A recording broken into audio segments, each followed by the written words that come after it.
Thank you. Thank you. Thanks, Justin. You got it. I have a mic here. Yeah, I got it all taped up. I feel like a player now. I got my mic all taped. How you guys doing? Anybody tired? Woo! That one will wake me. Oh, man. My legs are like rubber. Woo! That's fun. Okay, does anybody have any questions? Do we have a runner with the mic? I'm right you here, got my it. friend. Justin, Yeah. you're like a multi-purpose guy. It's all good. Right here, my friend. Hey, how's it going? Real good, and thank you. That performance was unreal. Oh, good. Thanks. Appreciate it. Fantastic. What happened to your brother after that game? Everyone always asks that one. For those of you who don't know, my brother's Tony Eason. He was the quarterback for the New England Patriots for 9 years. Took him to the Super Bowl in 1985. And we're a year apart. Most of the story is true. The game is made up. 1987, my brother and I were scheduled to play against each other. And the whole family was really nervous. It's true. I'm the youngest of 6 kids. My mom and dad are, obviously know a lot about football. And both their sons were, top picks in the pros. So this game came up in 87 where we were scheduled to play against each other. And about 4 days before that game was to be played, the NFL players went on strike. And the game never happened. Yeah, and so about 12, 13, 14 years later, I'd always kind of been haunted by that thought of having to play against not only, the closest person to me as a kid, but the person most responsible for me being there. And I always was thinking, what am I going to choose? If it comes down between him and the 20-year plan, how do you make that decision in a split second? And so I wrote the play from that split second. I just wanted to be able to make that decision almost like as a healing for myself. And so the play was really written from this moment here in the end where you close your eyes and drop your head, which you've done your whole life, but now it's your brother. And I always thought that would be good drama. That would be excellent drama if you could put a person in the position of the person he loves the most that he has to destroy, and vice versa. Kind of a Cain and Abel story. Great point. Yeah, and that's where it was written from, and that just so everyone knows, that's where your stories will come from too. Your biggest asset that you have as an entrepreneur is your story, is your personal lot in life. Because think about it, there's 7 billion of us, almost 7 billion on this planet, and it's the only thing that's truly yours. It's the only thing that differentiates you from the other 7 billion. And it's where all your power lies, and it's where your voice lies. And so that's why when I train entrepreneurs or when I train CEOs, I said, no, we got to go to the most personal part of your story, which is that's the most intimate personal decision I've ever made in my life. And it didn't really happen. That didn't happen. It could have happened. It was 4 days from happening. And it didn't happen. And so I wanted to see what my body would go through, what decision I would make. So in the training of this, in the rehearsals of Run to the Litter, which went on for about a year and a half, we did about 3 or 4 different endings. One where he won, one where I won, one where the dad came into the locker room at the end. A lot of different endings. This one was the most powerful for the audiences. We got a lot of feedback in the first couple of years from audiences, and they said, no, leave it like that so we can decide. So we can deal with our own humanity. Yeah. And that's what your story's going to be too. This is how I see you. And this is how I see entrepreneurs. And this is how I see me and you. Is I see us as these global brands. Because we can go all the way across the world now. I mean, we are a global brand. You and me. Just by ourselves. And I'm going to be the face, I'm going to be the voice, and I'm going to be the body of that brand. Same with you. So I want to test my humanity. I want to see to what extent I can express myself so that this brand or this company can expand itself so that it touches everybody in the world, so then it gives them permission to do the same. And that's what I want you all to think about. That's why we did that exercise where you don't have to do a one-person show. When I train people, I have an event coming up, and I train people in that event for 3 days. But we work on 3 minutes. 3 minutes of that right there. 3 minutes, the writing, the physicality of it, so that you can express yourself fully, so that you can move molecules and move humanity. And then the performance of it. If you can do that, and you do that everywhere you go, which you will, because you know how I've been trained is I've been trained to make the story in this body. So this body is the story. So these cells and these molecules and these guts and this blood is all informed with that, what you just saw. So that's why it's all movement, all communication, all of the time. But if you think about your life is exactly the same. You cannot not communicate. So everything, your hair, your clothes, your glasses, your beard, it all communicates something. So it might as well be what we want it to communicate, right? That's why we inform this body of expression, of letting that story rip. That way the whole world, wherever you go, you're walking around 24 hours a day, that body is expressing your brand, your story, 24 hours a day. You know who does this really well? Just a couple examples of people who do this. People whose job, their occupation, like most people's job, most people hate their jobs, right? Not us. Not us. Our jobs are an expression of who we are. Otherwise, you wouldn't be in this room, right? You wouldn't be here if you hated your job. You want your occupation to be an expression of who you are. I'll tell you 2 guys who I've worked with who do this, 3 guys. I'll tell you 3 guys that do this amazing. You guys know who Mikhail Baryshnikov is? Greatest ballet dancer of all time. He's probably 70 years old now. I did my play in his theater in New York City where he has his ballet team is there. So I get in the elevator with him, every other day I'd see him. And I'd never seen anything like this guy. He's like this big. He is a stud, his feet are mangled. His knees are they're worse than mine. And his feet are his toes are like going in different directions, but his whole body expresses, you know what it expresses? The greatest ballet dancer of all time. The one who changed that sport, or if it's an art or a sport, whatever it is, he changed that. That's who he is. His occupation is an expression of who he is all the time. At the end of my career, I got traded from the Houston Oilers to the San Francisco 49ers. So I had played against Jerry Rice. Does everyone know who Jerry Rice is? Yeah. Jerry Rice, probably the greatest football player ever to play, ever. More touchdowns than anybody. No one will catch him. The person in second place, which is Emmitt Smith, is like 62 touchdowns behind him. That's how far he's ahead of everybody. When I got traded to the San Francisco 49ers, I had played against Jerry Rice, so I knew he was great, right? I knew he was amazing. But when I got traded there, I go, okay, I'm going to be on the same field as this dude. I'm going to check him out. So first day of practice, we're in Rockland, California. It's 110 degrees, hotter than hell. First day of training camp. Well, training camp for veterans like me and Jerry Rice is a chance for the older guys to get into shape and kind of warm up and get yourself ready for the season. It's also a time for the young rookies to try their ass off to make the team.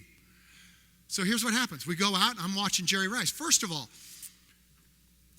I always made a deal with myself about football. When I was little, I just said to myself, and I just made a deal with myself. I'm going to be the first person out to practice, and I'm going to be the last person off the field. That was just a little thing I made with myself. Well, when I got to the 49ers, first day of practice, I'm out early, right? I'm out early. Guess who's out there? Yep, before me. I was like, damn. So we go through practice, right? Right off in the beginning of practice, there's a line of 16 receivers who want to make the team. They're only going to keep about 6 or 7 of them. But 16 are lined up trying to make the team. Jerry Rice, the greatest player of all time, is one of them. And there's a line. And all these guys who are trying to make the team who have no idea, they're never even going to make the team. They're just out of college. This is how they're doing it. They're running a pattern like this. They break. Quarterback throws them the ball. They catch it. And then they walk back to the quarterback, Joe Montana, and they hand him the ball. And they get back in line. And every guy does the same thing. And it comes Jerry Rice's turn. I'm going, okay, let's see what homeboy does. And Jerry Rice goes like this. Snaps the ball, takes off full speed, cuts on a dime, catches the ball, turns upfield, shoo, 100 yards to the end zone, top speed. Nobody's even chasing him. No one's even out there. 100 yards. So if we put the drill 200 yards back there, he would run 200 yards till he got his body in the end zone. And everyone's like this. All the guys who've never seen this before were like, what the hell is he doing? He's running full speed all the way down. He's going to wear himself out.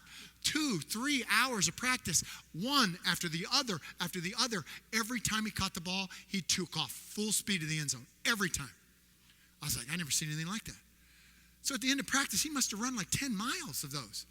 At the end of practice, I go walking up to him. I said, Jerry, I said, man, what's up?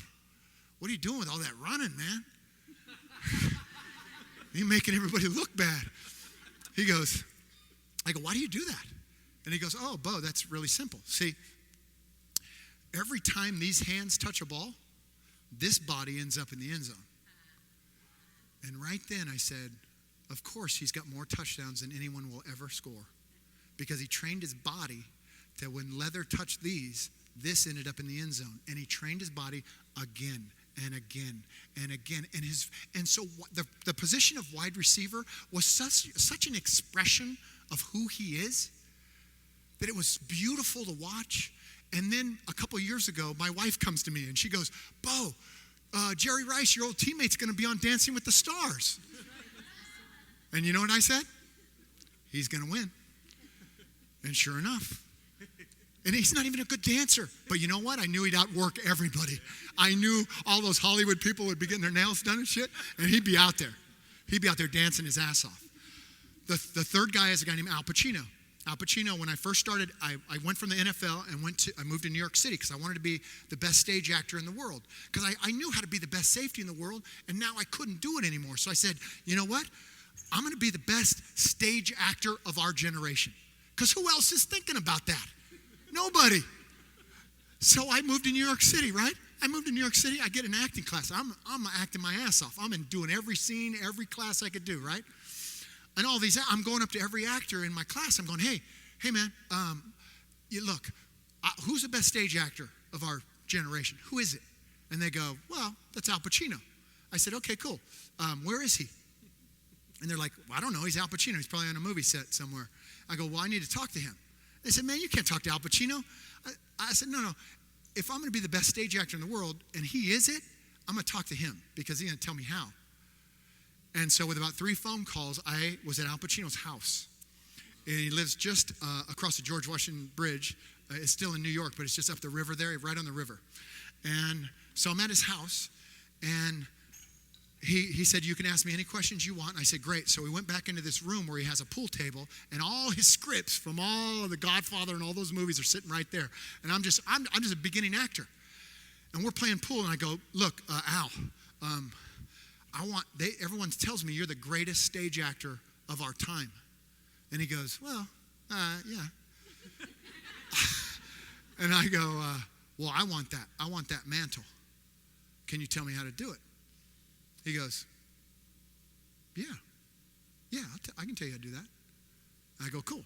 So we played pool for 3 hours, and I asked him every question, and he told me where to train: voice, body, movement, dance, improv, acting class, all the things that I needed to learn. Because I had a work ethic, because I knew how to play. I knew how to make something, bring something into existence. But this was from a completely different art form, right? So I started training. And I trained my butt off just like I did as a safety. Same training, same thing. 15 years later, I'd never seen Al Pacino since that day. 15 years later, I come running out on stage on Broadway. I come running out, and I'm doing the play, just like I did to you guys today. I slap 5 like this, and I'm doing the play, doing around, and about right in here, I look, and I see Al Pacino sitting in about row 5, right on the aisle, right on the end.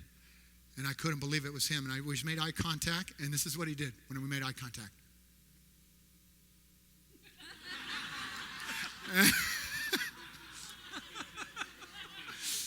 And I said, right on, Al. Got it. I did what you said. So those 3 guys, Baryshnikov, Pacino, Jerry Rice, their jobs are an expression of who they are. Same with yours. You got to line those 2 up, okay?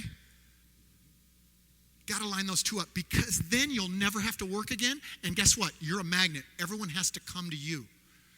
There's a definition for magnetism, and it goes like this. Magnetism. He has the power to affect others with the delight he takes in himself. Magnetism. He has the power to affect others with the delight he takes in himself.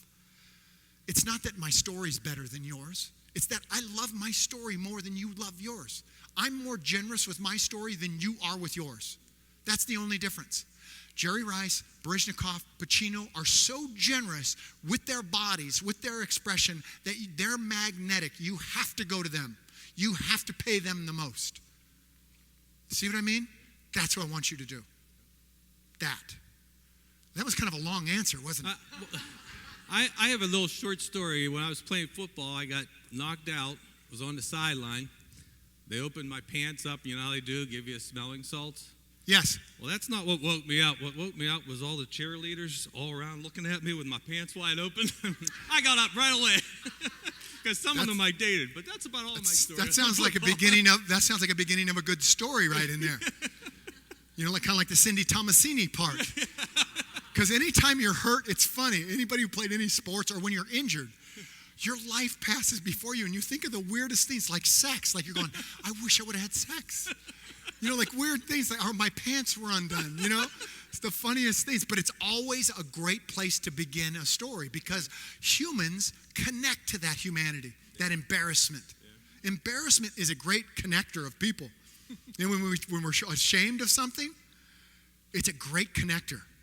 So always use that with your clients or your list. Always personal, personal, personal. The more personal you make it, the more universal it becomes. Every story is like that. The more personal you make it, the more universal it becomes, the more it projects out to the world, right? Right. But our parents taught us different, right? Yeah. What did they say? Don't brag about yourself. Don't talk about yourself, right? That was that generation. I love it. Not this one. My dad always said everyone wipes himself the same way. Yeah, now my dad used to say that too. Did he? He did. Yeah. Sure we're not brothers? Yeah, we may be brothers. Okay, anybody else have a question? I'll try to answer it a little more succinctly.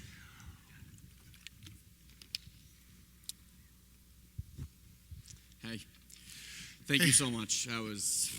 My brother's actually sitting right here. Oh, cool. Yeah. Are you guys twins? No. No? I'm older I'm 24 months older.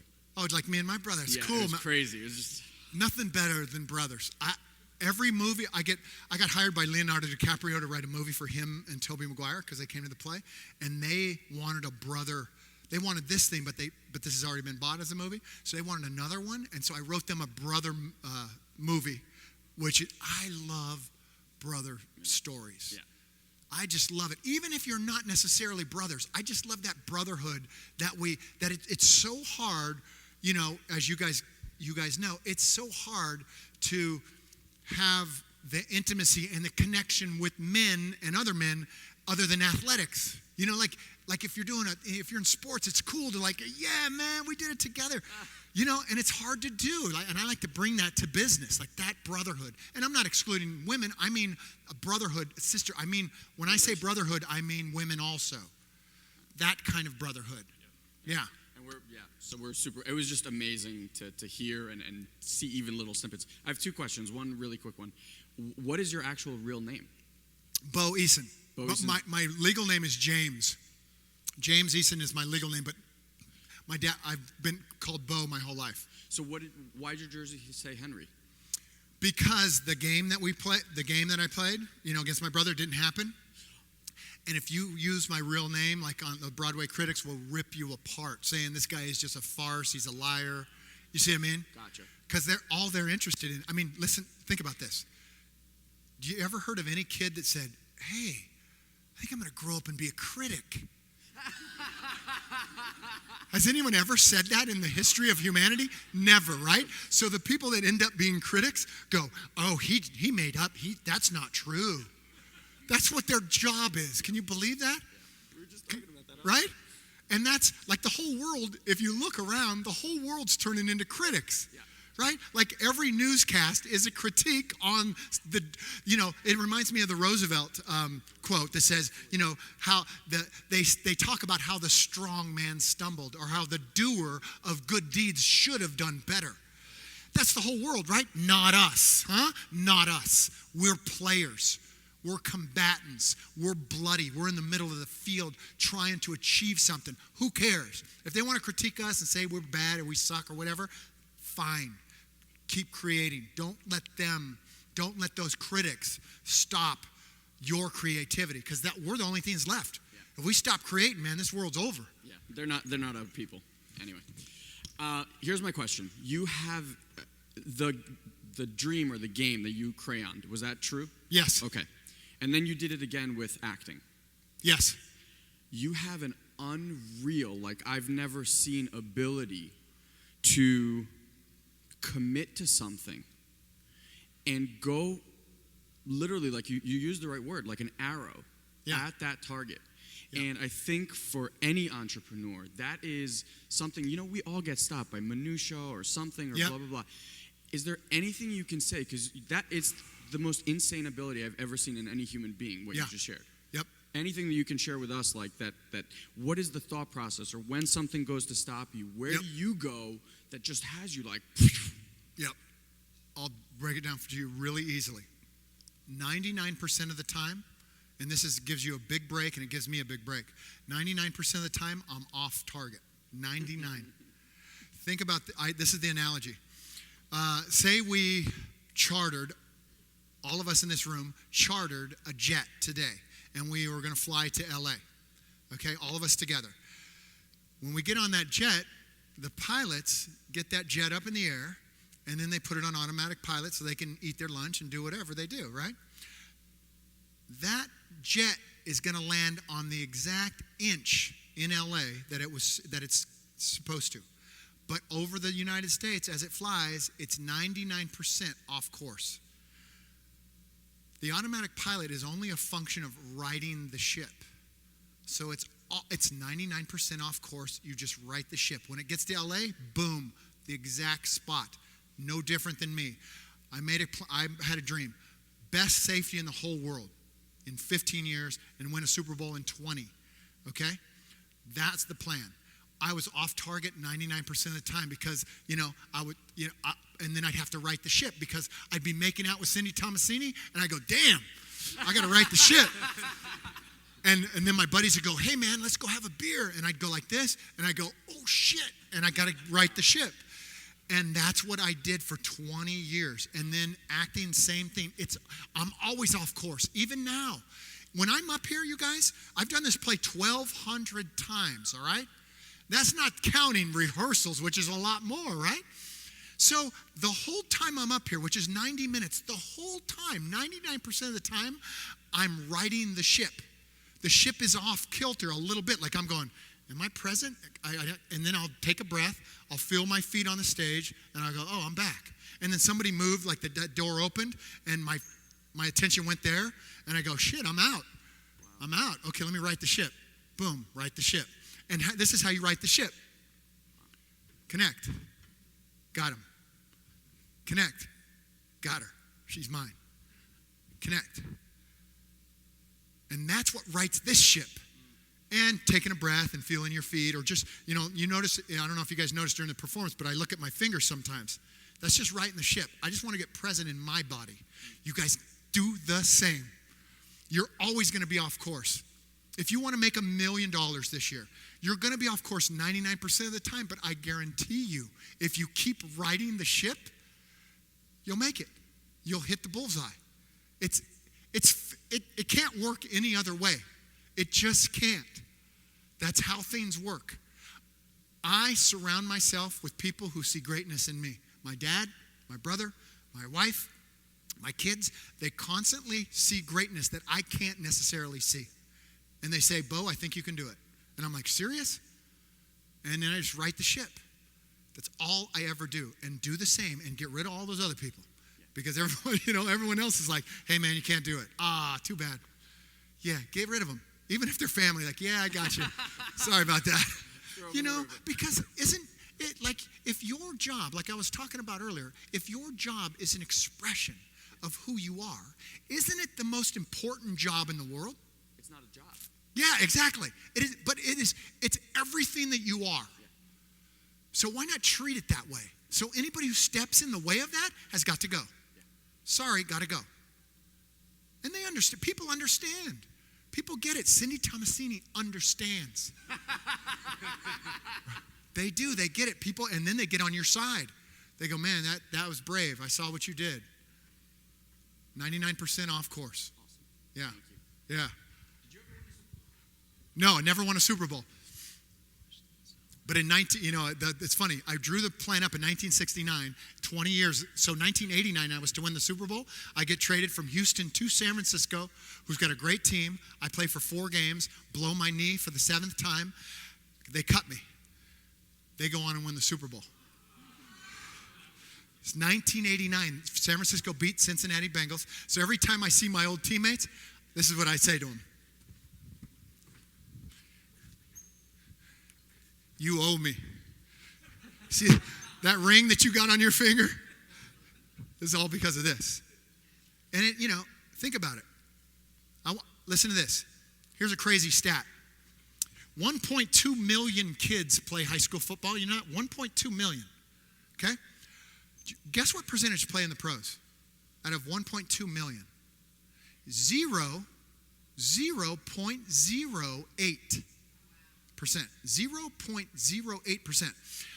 On my little high school team, I grew up in a little farm community up in Sacramento, California. We had 27 boys on my high school team, right? Never a pro player before I got there, never a pro player since I left. Not one. It's a tiny little dead-end high school. We had 27 boys on my team. 4 guys went to the NFL. 4 guys. Blew that whole stat to shit. Right? Why?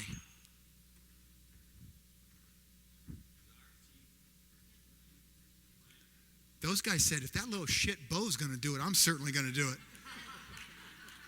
And they go, let's just get on his plan. He's got the plan already. Let's just follow it. And they did. And 4 went to the pros. And then when I went to college, I went to UC Davis. No pro players come out of UC Davis. No scholarships. Division II. I was a top pick as a safety. My roommate was a first-round pick as a quarterback, Kenny O'Brien for the Jets. And my other roommate was a 5th-round pick of this. And no one comes out of there. But people get caught up in your dream. That's why I say to you, your job has to be an expression of who you are, and now everyone's got to come to you. And guess what? Your clients become successful because they get caught up in a whirlwind, in a dream. No one can stop a dream. Nobody. But you're going to be off course. And whenever you're off course, think of my dad. Think of him. You're the best in there, goddammit. Every time, every morning, the same thing. You're the best, God. Dad, I can't do it this morning. You're the best in there, goddammit. I think you can. And you get up and you do it. Okay? Do we have one over here? Yeah. Hi. Hi.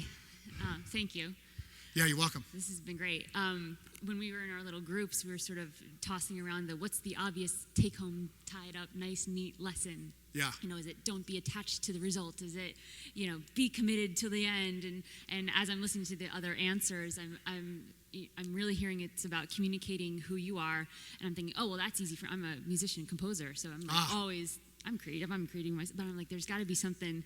There's something else. And I'm wondering what beyond just the essence of when you were talking about Jerry Rice and the what he's doing, and then the Al Pacino and the dancer, I can't remember his name, how he was just sort of emanating himself. Like, what else do you see as ways to be that or do that or have that? Yeah, the simplest way, it's so simple. It is so simple, you're not going to believe it. It's your personal story. It's your personal story. So think about this. Everybody think about this for 1 second. What was the lowest point of your life? It usually happens between the ages of 9 and 12, and something happens that it looks like there's no answers to, where you go, I'm dead, I'm done, this is it. And then in the very next moment that news comes, or that event happens, the very next moment you make a decision, and you say, this is who I'm going to be for the rest of my days. this is who I'm going to be. Think about that. What is that moment? And it's personal and it's intimate and it might be edgy and it might be dangerous. That's where I want you to go because that's where all your gold is. See, if you start there, that's where your gold is. Mine was I didn't make the Little League team, and my brother did. And my brother was on the phone call with the coach like this, and I was a kid. But the coach said, I just saw my brother's face. He goes, I made the team, Bo. Coach wants to talk to you. And I took the phone, and he said I wasn't on the team.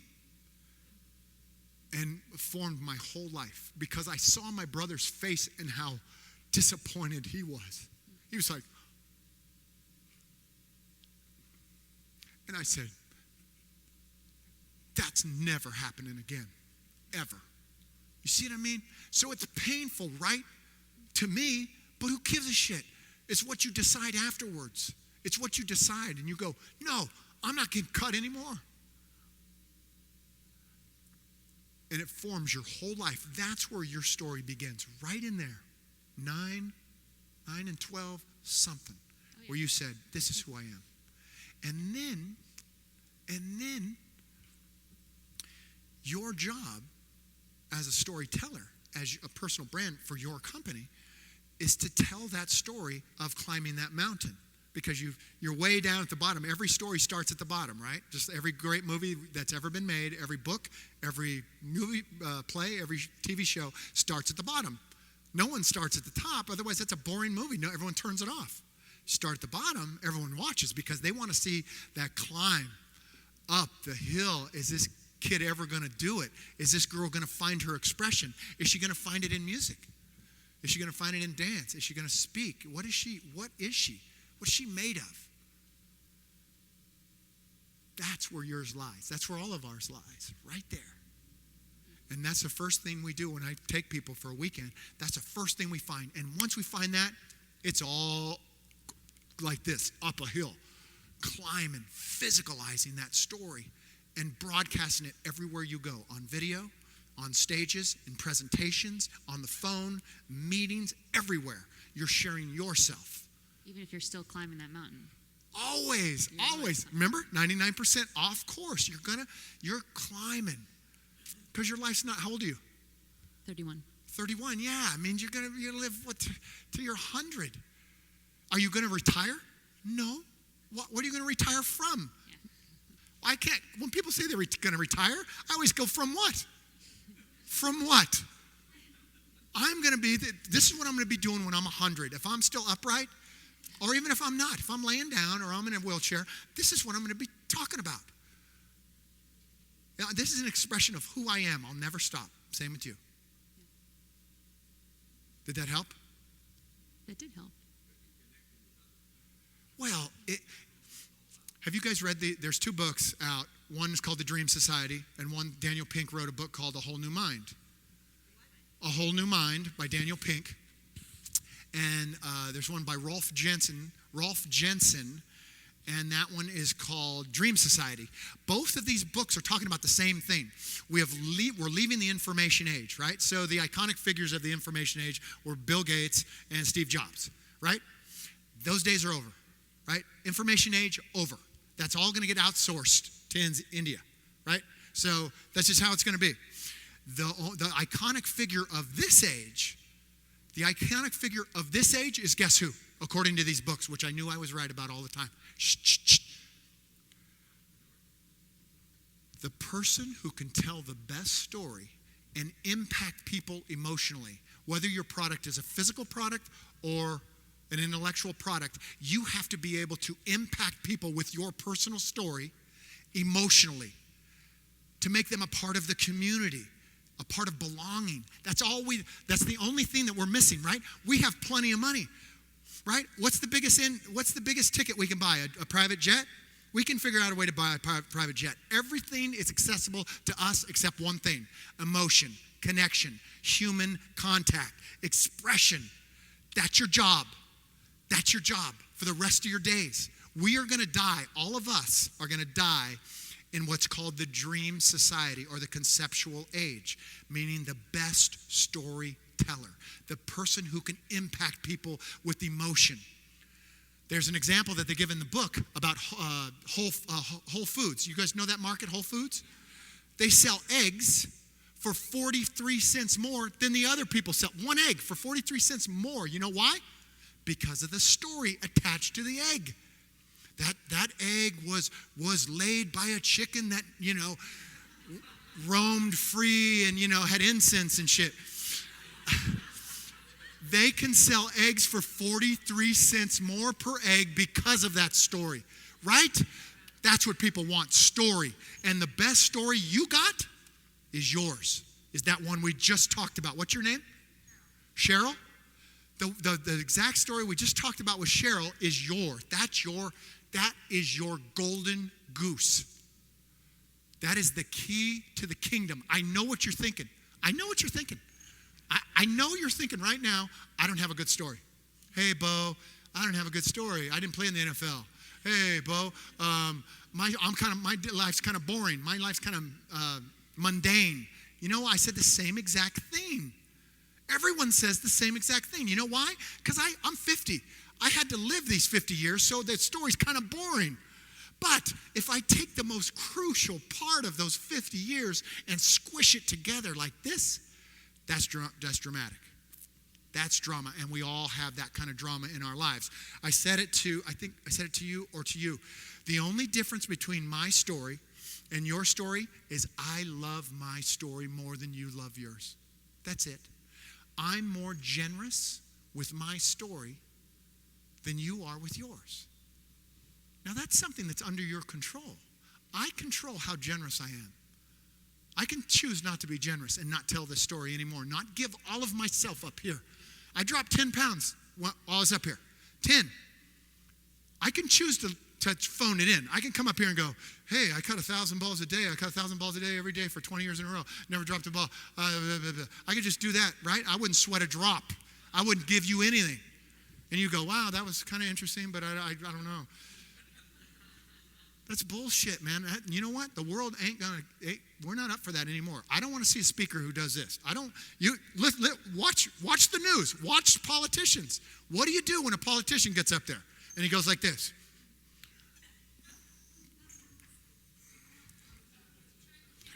You don't even listen, right? You don't listen. Why? Because you know nothing's coming out of there. Nothing will come out of there that's personal, that connects us, that's humble. Nothing. It's all blame. They're critics, man. They're just blaming other people for everything. I mean, that's why it's so uninspiring. That's why we're not in that game. We're not politicians. We don't have to be diplomatic. We have to be on our side. We have to love our story and never stop giving it. And lose 10 pounds every time you tell it. Because clients go like this. This is what clients do. Holy shit, if this guy's this committed to his story, just think what he's going to do for me. And that is true.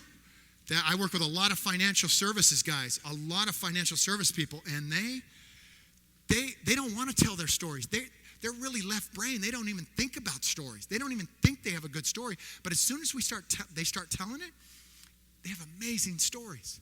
And you know what their stories all come down to? One, they all have the same exact story. I don't care if they're making $300,000 a year or $10 million a year. They all have the same exact story. You know what it is? I came home. I was 12, came home, and my best friend, we were arm in arm. We came in the door, and my dad was in his underwear on the sofa, and he was drunk. And my mom was in the kitchen, and she was crying because my dad had just lost all our money. And I decided in that moment that was never going to happen to another family as long as I'm alive. And they've dedicated their lives to making sure no family feels those feelings he felt at 12. I said, okay, do you tell clients that? And they go, no, that's shameful. I would never tell a client that. I go, trust me, go tell the first client you see, tell them that story. Because if somebody's going to handle my money, I want to know he's in it for the game. He's battling. It's emotional to him. He won't stop. He's never going to stop because it's emotional to him. That pain happened to him when he was 12 and it never left him. And he said, I'll never lose your money. I'll make sure your family never has those feelings. That's a dedicated life. So as soon as they start to tell that story, and I'm not kidding you guys, they are ashamed to tell it. It's like pulling teeth to have them tell a 2-minute story like that. But as soon as they do, guess what? Huge money. Everyone just goes like this. Here, take my money. Here. Why? Right? That's who I would give my money to. I don't want to give my money to somebody who just isn't in it for the long run, their life isn't dedicated to something, right? Yeah, I'll be around. So if you guys have any questions, I'll be around to answer them. And thanks for being such a great audience. I really appreciate it. One more time. Bo Eason, everybody. Yes. Thank you. Yes. Wow.